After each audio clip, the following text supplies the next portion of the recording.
I'm really concerned about where their rotation is right now. You have, so from the guys that started the season in 2023, the 1 through 5, Mitch Keller, he's going to be the ace as we go into the season. He started 32 games. ERA did jump up there a little bit into the low 4s as the season went on. But all in all, I think you come away from Mitch Keller in 2023 happy with what he was able to accomplish. Just under 200 innings pitched, the most that he's thrown in his career. 13-9 record, 210 strikeouts. We haven't seen that from a Pirates pitcher in quite some time, and he had just 55 walks. The number 2 last year, Johan Oviedo. Record doesn't look good, not that that matters all that much. ERA just a little bit higher than what Keller's was. Same amount of starts, 177 and 2/3 innings. Oviedo was a guy that either went out there and for 6 or 7 innings, sometimes more, gave up 0, 1, or 2 runs, or he kind of got blown up on. His starts were all over the place. But all in all, I took away from what a 24, 25-year-old guy could do is, okay, this guy should have a spot next season in this rotation. He's out for the year. Tommy John surgery. Rich Hill was the number 3, 43 years old entering last year. He did what he did. Basically was that lefty veteran that could be crafty. He could start about 20 games for them. He started 22. He was that Tyler Anderson, Jose Quintana type guy. They dealt him at the deadline. They got back what they were able to get back for him. The 4 and 5 last year, I think going into 2023, people were very optimistic about Luis Ortiz and Roansy Contreras.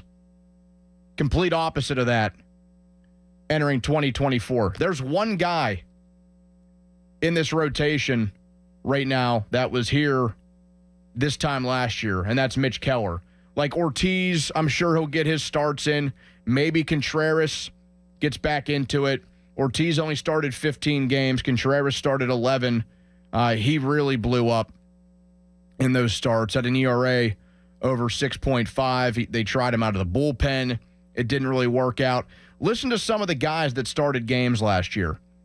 Now, Quinn Priester started 8 games. You hope that he looks better than what he did in his 8 starts. His ERA was up over 7.7. It was not pretty what we got from Quinn Priester. Andre Jackson started 7 games. Osvaldo Bido started 9 games. Vince Velasquez started 8 games. Didn't look half bad. Velasquez was good before he had Tommy John surgery. But again, Tommy John surgery. They lost JT Brubaker to Tommy John surgery. He's really not even in the mix. Maybe a mid to late season return for him. Bailey Falter, who technically you could say is in the rotation this year. He started 7 games, but more of an opener type guy. So yeah, I have a lot of concern with the starting rotation. You have Keller, who you hope is really close to. He doesn't have to be that first half player from last year. You hope he could at least be close to that. You have Brubaker and Oviedo on the shelf. Who knows what's going on with Ortiz and Contreras by the time we get to opening day.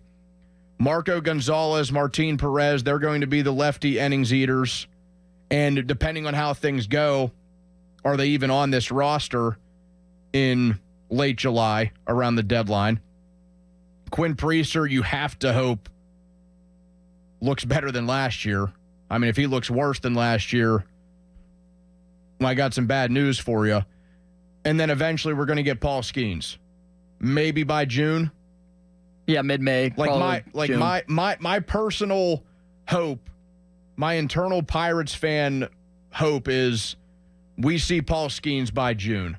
I'm not going to make the push of he has to be on the roster opening day or he has to be out there by early May. I would love that. Don't get me wrong.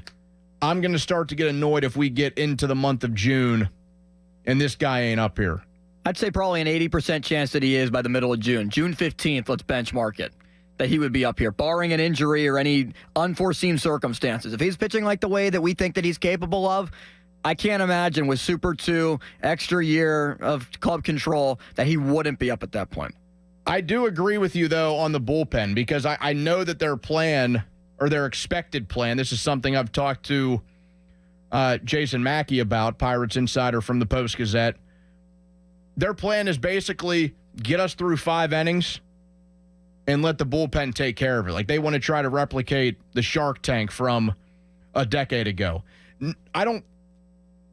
Listen, I'm not going to say they're going to reach those levels, because that was a hell of a bullpen that they had in its heyday with Tony Watson, Mark Melancon, Jason Grilli. It was the best in baseball. Ball game was over if you got to the 7th inning and you were losing to the Pirates.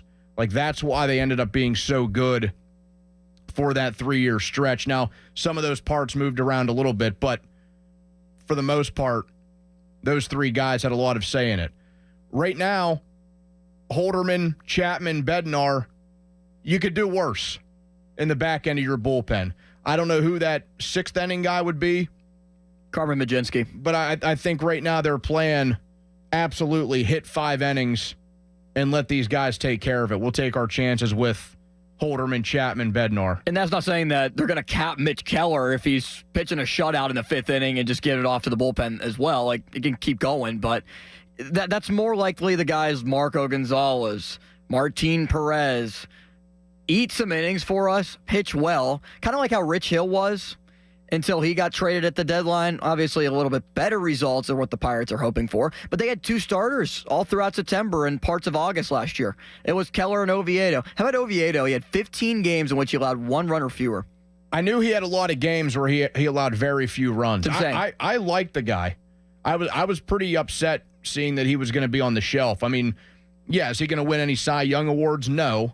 I mean, not that we've seen that in this city in the last 30 years, but very reliable, like middle of the rotation guy. He absolutely could be that. Like, if their top of the rotation was, hypothetically, which it could be this time next year, Skeens, Keller, Oviedo,